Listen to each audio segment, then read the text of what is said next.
ឆៃតប៉ាងស្អាតខ្លាំងណាស់ហើយលាក់ខ្លួនកណ្ដាលព្រៃស្ងាត់ហាក់ដូចមិនសូវមានអ្នកទៅដល់នោះទេខ្ញុំពិតជាមានអារម្មណ៍ថាសោកស្ដាយនឹងសម្រស់ទឹកធ្លាក់ដ៏ស្អាតនេះមែនទែនអានេះបានថាមកពីស្ថានភាពផ្លូវលំបាកក៏ថាបានហើយក្នុងវីដេអូនេះខ្ញុំនឹងបង្ហាញអំពីស្ថានភាពផ្លូវទៅទឹកធ្លាក់ដ៏ស្រស់ស្អាតមួយនេះចង់នឹងថាតើយើងអាចជិះម៉ូតូទៅតាមផ្លូវណាខ្លះហើយជិះប៉ុន្មាននាទីហើយចំណាយពេលដើរឡើងភ្នំនឹងប្រហែលនាទីដែរហើយមួយទៀតនៅចុងក្រោយនៃវីដេអូនេះពួកយើងក៏បានធ្វើដំណើរពីអរ៉ែងកាត់តាមផ្លូវព្រៃទៅកាន់ជីផាត់ផងដែរហើយវាល្អមែនទែនសម្រាប់អ្នកដែលមិនធ្លាប់ជិះផ្លូវព្រៃមួយនេះហើយចង់សាកល្បងជិះលុកព្រៃអញ្ចឹងកុំភ្លេចទស្សនាវីដេអូនេះទាំងអស់គ្នា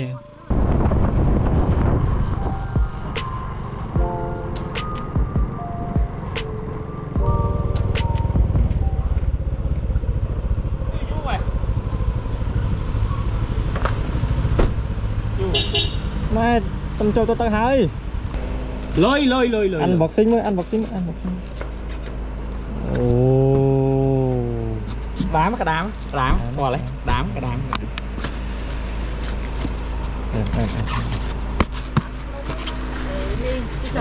អីគេឡើងភ្នំឡើងទៅហែកទៅអញគឺឡើងជាមួយទៅបងចាក់សាំងហើយនៅចាដេកណាដេកឆាយទៅវិញសុំបាក់ជើងថើមនេះម៉ានេះ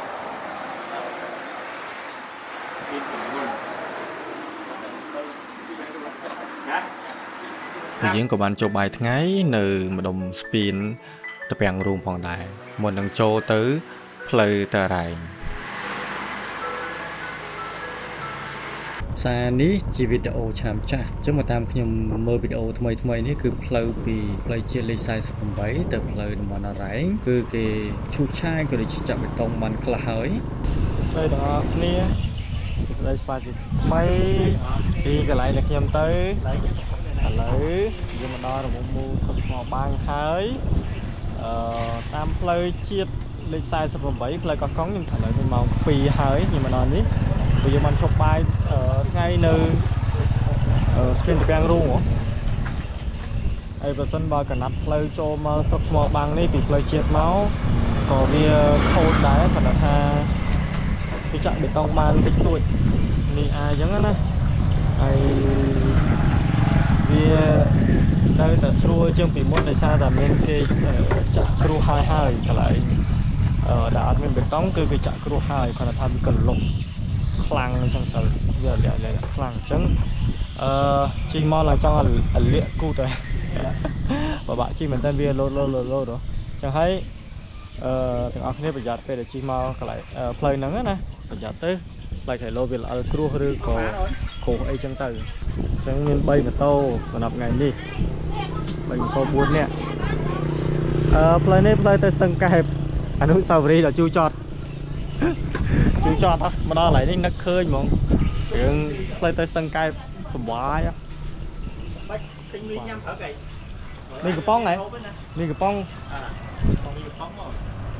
មកមកណាស្ទឹងកែបណាស្ទឹងកែបផ្លូវឆ្វេងណាត្រង់ហើយស្ទឹងកែបខ្ញុំយកអាធម្មតាមកយកជួយអញ្ចឹងយើងទិញម្ហូបហើយយើងទៅបោះតង់ទាំងអស់គ្នាជួបគ្នានៅកន្លែងបោះតង់ឆៃតាហេង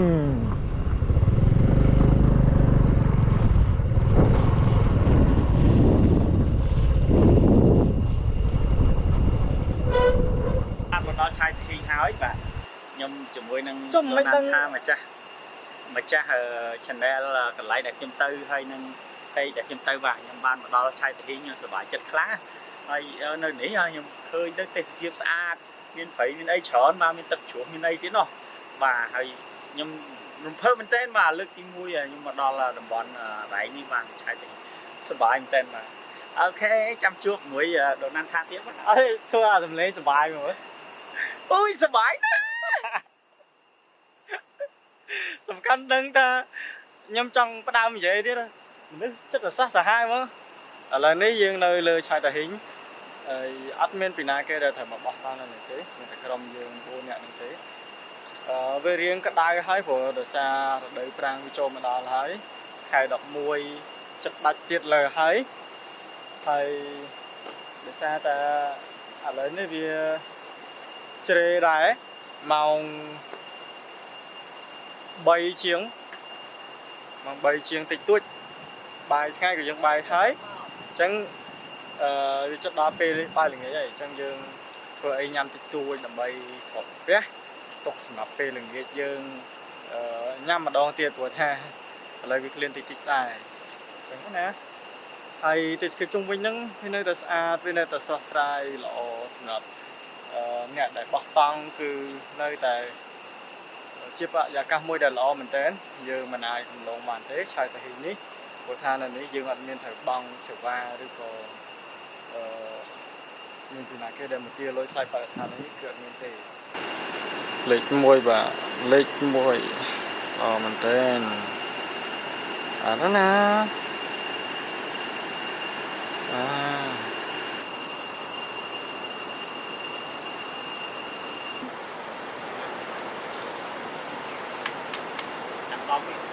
បងប្អូនធ្លាប់តែឃើញនាងមច្ឆាទេឥឡូវយើងមកឃើញនាងប្រុសមច្ឆាប្រុសមច្ឆាម្ដងបាទគេធ្វើពុតពេនអេនអនគេថាគេតារានោះធ្វើអីថតវីដេអូនោះធ្វើអី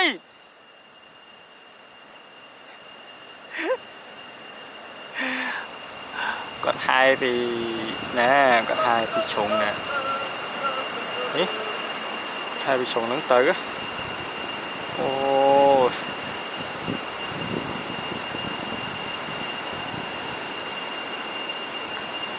អីយូ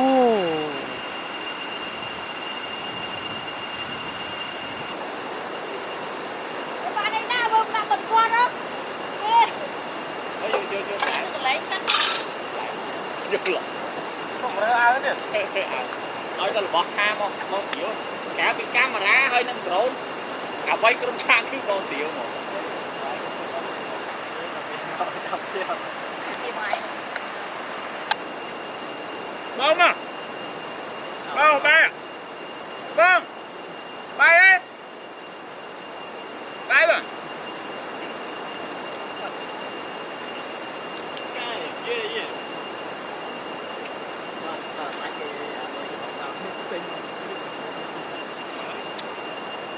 đồng đi lên tông vui đồng đi đấy thấy anh em mai thì nào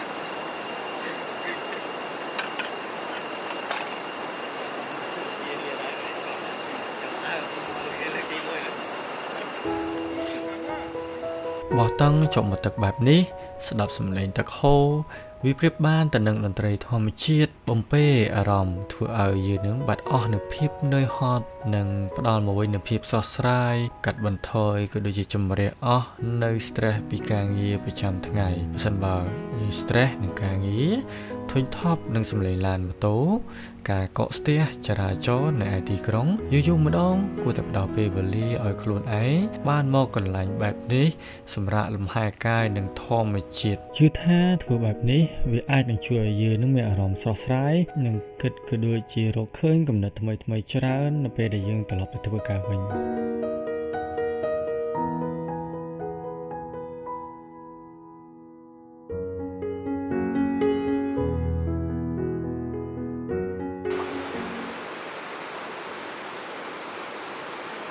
tao bị cá đâu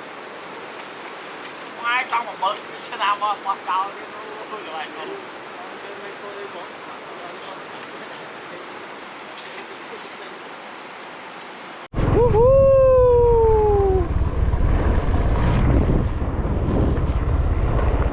mình tên ba tên phiếp ở ranh âm bờ tên bờ lên ngóc nè bờ là ranh lỗ ở lấy dương điệp trong xong rồi bây giờ hai ở thấy dương mà nhằm bài về rất mình đừng dương trên tới tật lẹ lẹ xa đó tầng ngóc nè xa đấy bông mà đã nhưng mà cà phê mà rồi năm muốn là lấy lần quay mà chứ mà đang chờ non rắn á ở làm vậy men ta ca chờ non rắn nó mà đồng nó cứ rất là chân chết luôn nơi mà admin ខ្មែរយើងទេ phải lấy nó mực ខ្មែរ khao mực khao មានជនជាតិគួយជនជាតិនឹងហៅអីខ្ញុំអត់សូវស្គាល់ភ្លេចបាត់ហើយ100ឆ្នាំមុន ពីមុនណា បាទ ពីមុនថាម្ដងហ្នឹងលេចចាក់តា អូ ជាទូជាអីហ៎ បាទ កែខកទៅ ចិត្តទាំងអស់គ្នាហើយយើងញ៉ាំអីហើយយើងទៅលេងទឹកធ្លាក់ឆាយទៅប៉ាងទាំងអស់គ្នាវាជាលើកទី1សម្រាប់ខ្ញុំក៏ដូចជាសមាជិកក្រុមទាំងអស់ពួកគាត់នេះនិយាយហ្នឹងគឺជាតិមុនឯងជាតិនេះក៏អត់តបានទៅទេអញ្ចឹងយើងទៅស្គាល់ទាំងអស់គ្នាហើយពេលដែលខ្ញុំចេញពីឆាយទៅប៉ាងខ្ញុំអត់ត្រឡប់ទៅផ្លូវជាតិវិញទេយើងនឹងទៅត្រង់ផ្លូវព្រៃឡើងទៅត្រង់ជីផាត់ផ្លូវហ្នឹងផ្លូវដែលខ្ញុំមិនដែរជិះទេធ្លាប់តែលើកគេនិយាយថាអាចជិះបានអញ្ចឹងណាជៀនមកអ៊ំគាត់តាំងពីដើមមកបាយតែមួយចានទេតែបាយតែអ៊ំហ្នឹងទេគាត់ថែមនោះថែមជុំចេះលាយគ្រឿងលាយអីរបស់អ៊ំទៀត លាយតា អ៊ំគួរណាបដ ாய் ឲ្យគាត់មកធ្វើអញ្ចឹងឯងអ៊ំអើយ ដល់ញ៉ាំនេះ អីយក អ៊ំស្អីខ្ញុំ អូយចំណងមែនលាយឲ្យចំណងមែន ឯកាស៊ីដែរអត់មានឲ្យស៊ីទេ ហើយបាយខាងនេះខ្លះមក ទេមិនអាចទេ អំបិល អំបិលដល់យើងចេះកែច្នៃជីវិត ជឿអីនេះ នេះអានេះសល់ដែរនេះឯលាតិចមកនេះ ហូនហើយលាយលើតំណងបាយ បាទឲ្យខ្ញុំ ទាមួយអោ បាទអា អេខ្ញុំណាគាត់ជៀនបាទ នោះមួយទៀត មួយទៀតអោ មនុស្សចាំបានទៀតយកកាត់មកកាត់មាត់គេទៀត អើយជីវិតមានន័យដល់ ចប់ហើយ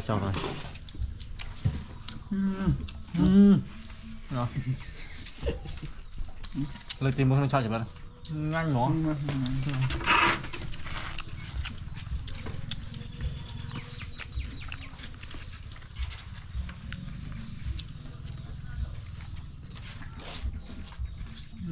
នេះ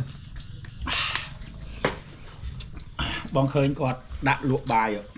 ណាចុយមានបាយហូបទៅលក់សួរ អត់ដល់ មាន ដាក់តែតាំងតែអញ្ចឹងប៉ុន្តែដល់លោកណាទៅកូនយើងតាំងនៅឃើញលក់ឲ្យកូនចោះហ៎ មិនណោះអ្នកដែលមិនស្គាល់ផ្លូវទៅឆាយតាប៉ាងអាចសាកសួរព័ត៌មានក៏ដូចជារកខាងសហគមន៍នៅអរ៉ៃនេះដើម្បីឲ្យពួកគាត់នឹងជួយជូនពួកយើងទៅលេងទឹកធ្លាក់ឆាយតាប៉ាងជៀសវាងការវង្វេងផ្លូវក៏ដូចជាដើម្បីធានានៅសុវត្ថិភាពពួកយើងតទៅផងដែរនេះហ៎គោកឬក៏នៅមានទឹកឡើយទេបង វាមានទឹកដោយកន្លែង អូប៉ុន្តែអត់ជ្រៅទេបងត្រូវ ហ្នឹងហើយកន្លែងណាបាក់យើងរុញ ជិះទៅមួយពួកខ្ញុំហ៎ ទៅដល់ទីនេះ លេខអូតូនេះហ៎ ទេ អូតូទៅកើតទេ ពីរជារួច អូវាកលហ៎ បាទ ទៅខ្លួនលើក្នុងមានតោជួ ជួអាខយទៅអញគិតកើត ទេទៅរួច តូននេះតើរួយហ៎ ទៅថៃទៅក្នុងដែរខ្ញុំបាទតង់ទៅមួយ ទៅនោះនេះនឹងឲ្យទៅខ្ញុំមួយទៅអាអូនមួយបានណា3បន្ទូต้องបោះបំពី5នេះមិនទីបានមកទៅមួយទៅយើងគិតមួយ10រៀលហ្នឹងបាទ អូខេ ដករៀងឲ្យបាយជូនទៅ កាយគាត់ផ្សេងហ្នឹងកាយយើងឆ្ងាយយើងគិតមួយថ្ងៃ80000គាត់ហើយរៀល ដល់ទៅនេះ គាត់ជិះម៉ូតូរបស់គាត់ទៅដែរ អូមែនន័យថានិយាយទៅខ្លួនគាត់ម្នាក់ហ្នឹង80000នឹងឯង ហ្នឹងហើយគាត់ជិះម៉ូតូគាត់អត់ទៅដែរ ហ្នឹងហើយ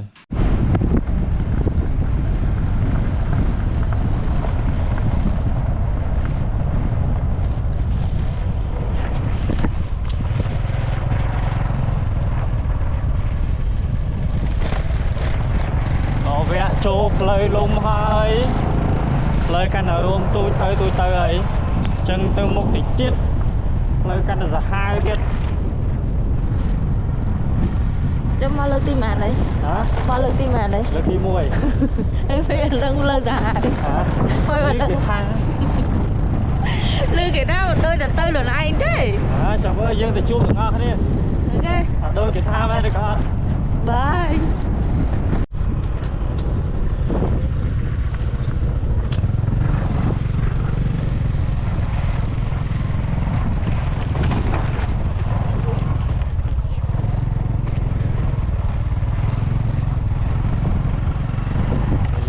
đôi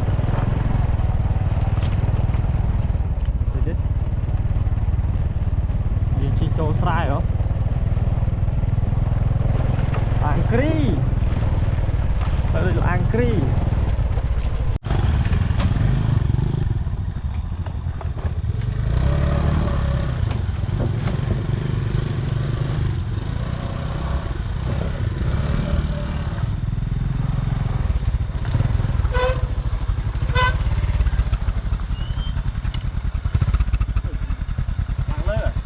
hàng lời tụi bùa chật khắp trường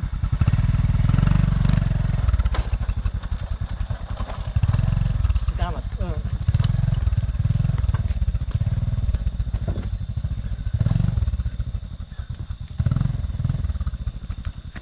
nói vậy lẹ con ấy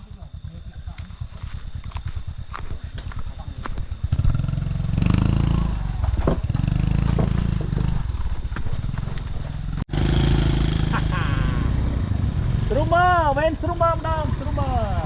Rương rồi. Cho sai chưa thế nào rồi. Rồi.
Với đáy không ai nhá không?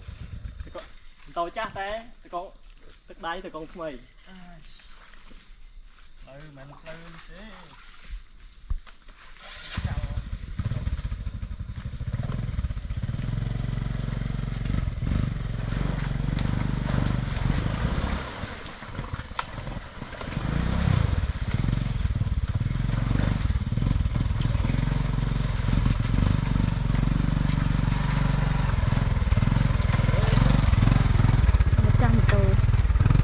Chưa ạ.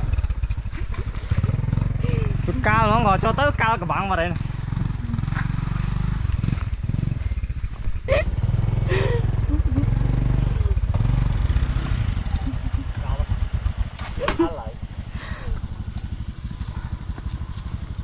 Ở đấy.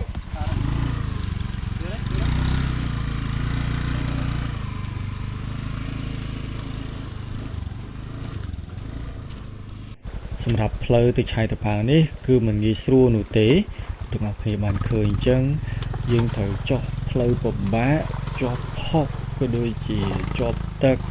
ឆ្លងអូហើយនឹងដីផុករអិលមួយចំនួនផងដែរឬឈើដោយកន្លែងអញ្ចឹងហើយពិតជាពិបាកក៏ដូចជានឿយហត់ក្នុងការអូសនិងទប់ម៉ូតូខ្លាំងមែនទែន ឥឡូវយើងសម្រាប់ចិត្តធ្វើរឿងមួយហើយធ្វើរឿងមួយដែលកូនខ្មែរមិនធ្លាប់ធ្វើជិះម៉ូតូមកគឺពិបាកខ្លាំងផុកបន្លាក់ពេញម៉ូតូអស់ហើយនេះ តោខ្ញុំចង់ទុកដែរហើយមួលេងឡើងហើយតបងបារាដូចគ្នានេះមកផុកពេញនឹងអស់ហើយកាត់ដំបូកាត់អីហ្នឹងគឺផុកពេញអស់ហើយអញ្ចឹងស្ថានភាពផ្លូវវានៅតែអត់ស្រួលសោះនាំគ្នាដាក់ម៉ូតូនៅនឹងហើយយើងសម្រេចថាដាក់ម៉ូតូហើយព្រោះមើលផ្លូវកន្លុកខ្សាច់ថ្មផុកវាមានសពបែបសពយ៉ាងអញ្ចឹងសួរខាងសហគមន៍ទៅគាត់ថាដើរអាចចំណាយពេល2ម៉ោងពីនេះទៅអញ្ចឹងយើងសម្រាប់ថាដើរទៅព្រោះថាផ្លូវវារៀបដែរទេមិនជាពិបាកឡើងភ្នំអីខ្លាំងទេអញ្ចឹងយើងចំណាយពេល2ម៉ោងដើរខ្លួនទៅទេជាងយើងរុញម៉ូតូយើងហត់ខ្លាំងអញ្ចឹងយើងដើរលេងតោះផ្លូវនេះរឿងព្រៃច្រើនអត់ដាច់យូរ ហ្នឹងហើយណាមួយ មួយឆ្នាំហ្នឹងអត់មក អូកាត់ភ្ញៀវហ្មងកាលមុនដបោច្រើនកាលសម័យកូវីដដបោអី បាទតាំងមុនកូវីដ ផ្លូវនេះដបងស្មានថាជីប្រហែលផ្លូវឡាងគ្រីដែរទេផ្លូវឡាងគ្រីកំឡូតដល់ពេលជិះមកជាក់ស្ដែងម្រែអើយពិបាកជាងឆ្ងាយមើលផ្លូវអត់មកចោទឹកហូរអញ្ចឹង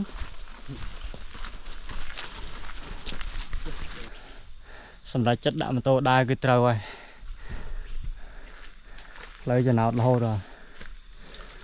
តែខ្លួនទៅទេហ្នឹងចំណោតនេះហ្នឹងមើលចំណោតដើរ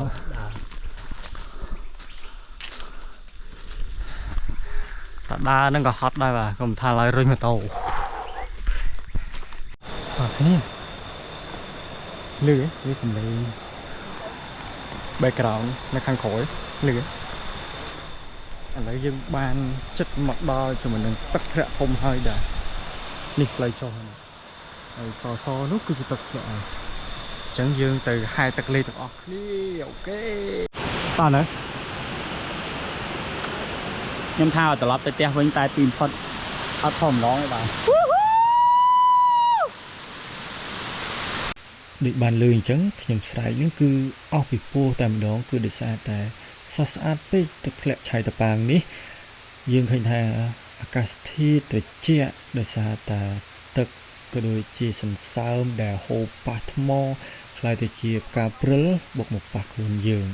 ហើយខ្ញុំព្យាយាមថតរូបក៏ដូចជាថតដ្រូនផ្ដិតយកទេសភាពឲ្យបានគ្រប់ជ្រុងទាំងអស់ចែកជូនអ្នកទាំងអស់គ្នាជាការកំសាន្តសម្រាប់លំហែខួរក្បាល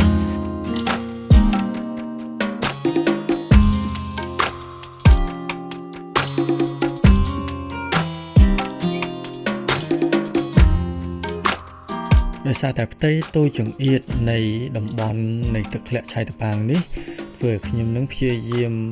ថតផ្អៀងផ្អងក៏ដូចជាចាប់យកប្លង់ដោយចង្អៀតនៃទឹកធ្លាក់ឆៃតប៉ាងនេះដោយដ្រូនចឹងហើយធ្វើឲ្យខ្ញុំនឹងមានកំហុសឆ្គងមួយគឺអត់បានមើលដើមឈើវាបុកធ្លាក់ដ្រូនរបស់ខ្ញុំជាប់នៅឯគល់ឫស្សីផ្ទាល់តែម្ដងពីទាំងអស់គ្នាបានឃើញដ្រូនអញ្ចឹងគឺបុកចំមកចុងឈើនឹងផ្ទាល់តែម្ដងហើយខ្ញុំចំណាយពេលក៏ដូចជាខាងសហគមន៍ចំណាយពេលប្រហែលជា7ម៉ោងដើម្បីរកដ្រូននេះឃើញអញ្ចឹង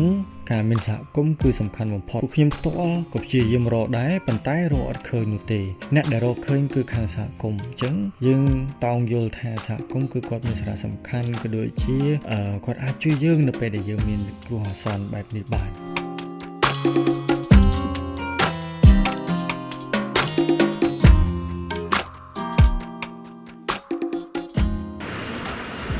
អូខេ let's go យើងផ្លូវថ្មីអរ៉ែងជីផាត់មិនមែនផ្លូវនឹងគេធ្វើថ្មីប៉ុន្តែវាថ្មីសម្រាប់ខ្ញុំខ្ញុំអត់ឲ្យជិះអញ្ចឹងយើងតោះជិះជាមួយខ្ញុំទាំងអស់គ្នាបាទផ្លូវនោះតាមអ្នកអរ៉ែងក៏ប្រាប់មកជិះតែ2ម៉ោងទេផ្លូវបច្ចុប្បន្នណាអញ្ចឹងយើងទៅមើលស្ថានភាពផ្លូវទាំងអស់គ្នានេះជាវីដេអូចាស់កាលពីឆ្នាំមុននោះទេបច្ចុប្បន្នបើតាមខ្ញុំដឹងផ្លូវនេះគឺគេកំពុងតែឈូសឆាយរៀបនឹងធ្វើផ្លូវស្អាតហើយប៉ុន្តែខ្ញុំមិនដឹងថាធ្វើពេលណាហើយទេគ្រាន់តែថាឈូសស្អាតជាងផ្លូវកាលដែលខ្ញុំជិះនេះ ផ្លូវរួមពីផ្លូវធំមកផ្លូវទូចហើយមានព្រៃមួយបាទឥឡូវនេះទៅលើ map គេដាក់មកថាជា1ម៉ោងប៉ុន្តែផ្លូវព្រៃមិនថាវាពិបាកឬក៏ស្រួលជិះ1ម៉ោងចឹងមែនឬក៏អត់ទេ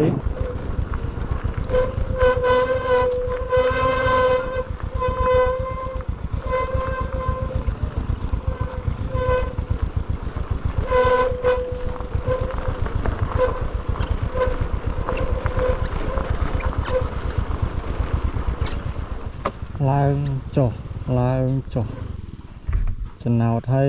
ចុះចំណោតហើយមានថ្មកលាក់ហើយគ្រួក្រហមទៀតចឹងចុះនេះលក្ខណៈគាត់ណាទប់ខ្លួនទេណាអត់មួគេធ្វើអបប្រាំងរហូត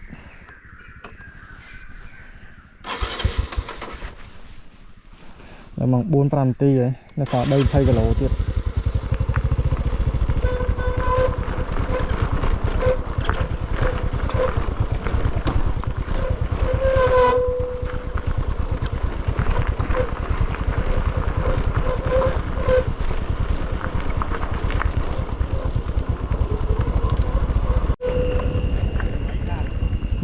ហ្នឹងហើយ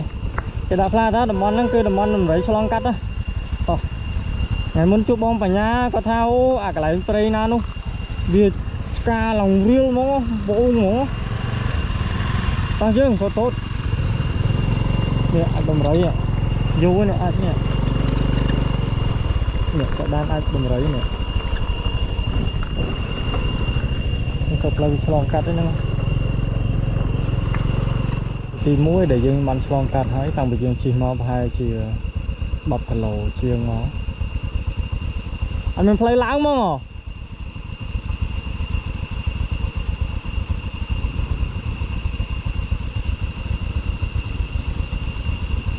កាឡា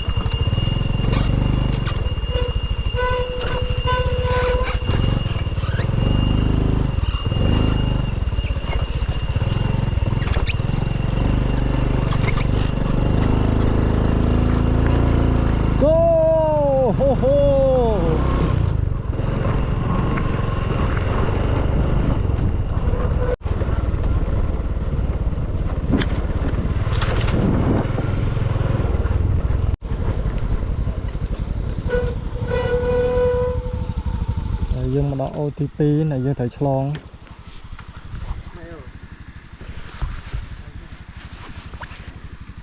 ទាកខំឈាមរហូតមកជើងហ្នឹង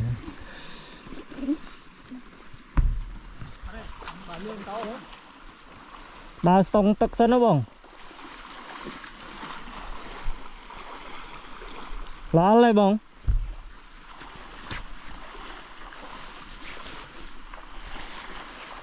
វ៉ាធម្មតាទេបាទសំខាន់ជាងជិះនេះជិះប្រជែងជាមួយនឹងពេលជិះប្រជែងជាមួយម៉ោងណា 4:40 ហើយ 4:39 4:40 ហើយ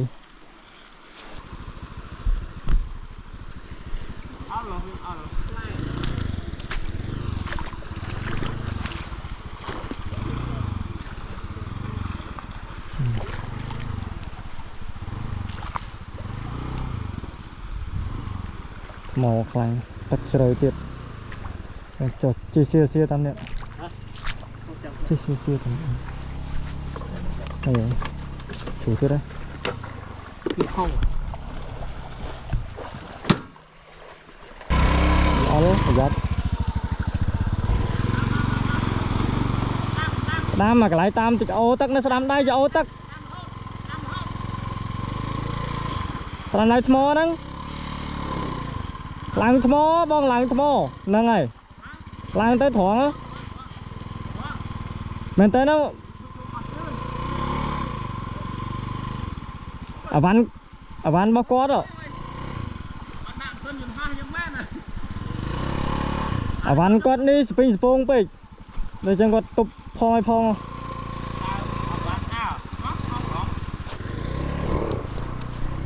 ខ្ញុំម្ដង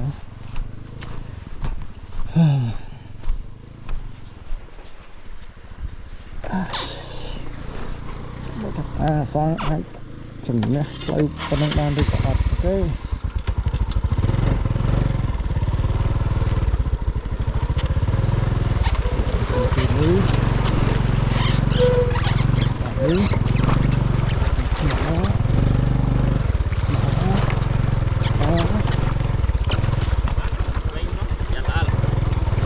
មិនប្រយ័ត្នទេ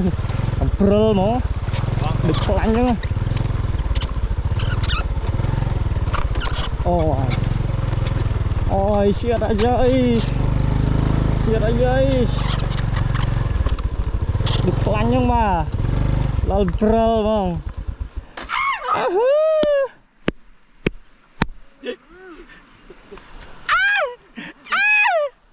នេះមិញមកជើងផុងចូលមកខាងហើយ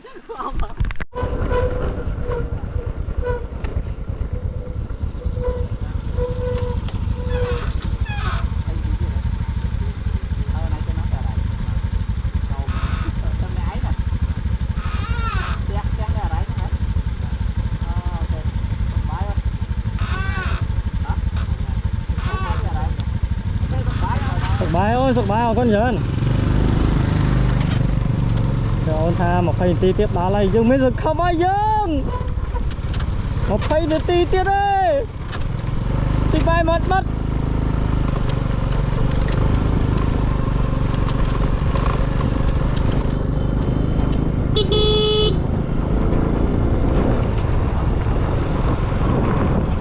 ទៅហើយចឹងអ្នកភូមិគាត់ជិះផ្លូវចឹងធម្មតា30គីឡូជាងកដាព្រៃដាច់ចងំមិនមានផ្ទះអត់មានអីសោះគាត់ជិះតែឯងធម្មតា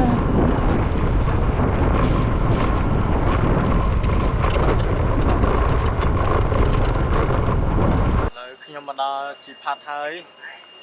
គឺដំណើរវែងឆ្ងាយមែនទែនខ្ញុំឈឺស្មាអស់ហើយបាទផ្លូវវាចុះខ្លាំងពេកវាចុះហើយម៉ូតូរបស់យើងវាប្រាំងស្ទើរហើយជន់ផងចាប់ផងហើយទប់ស្មាផងឡើងឈឺស្មាផ្លូវជាតិមកជាតិអើយដល់កពីអរ៉ៃមកជីផាត់នេះចម្ងាយដី30គីឡូផ្លូវ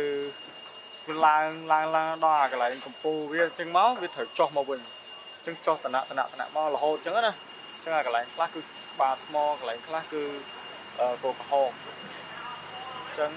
ដល់ជីផាត់ដោយសុវត្ថិភាពម៉ូតូអត់មានបញ្ហាបែកកង់ឬក៏ខូចខាតអីទេយើងចូលញ៉ាំបាយនៅកន្លែងផ្ទះមីងរបស់បងបារាតដែលមុននឹងយើងទៅរកកន្លែងបោះតង់ដំណើរកំសាន្តមកកាន់តំបន់អរ៉ែងដែលសម្រាប់នៅឆៃតាហ៊ីងទៅលេងទឹកធ្លាក់ឆៃតាប៉ាងនិងជិះផ្លូវពីអរ៉ែងមកជីផាត់នេះបានមកដល់ទីបញ្ចប់អរគុណសម្រាប់ការទស្សនាហើយនេះពីកន្លែងដែលខ្ញុំទៅជំនួសពេញចិត្តកុំភ្លេច like ក៏ដូចជា share វីដេអូនេះទៅកាន់មិត្តភ័ក្តិអ្នកទាំងអស់គ្នាផងជួបគ្នានៅវីដេអូក្រោយ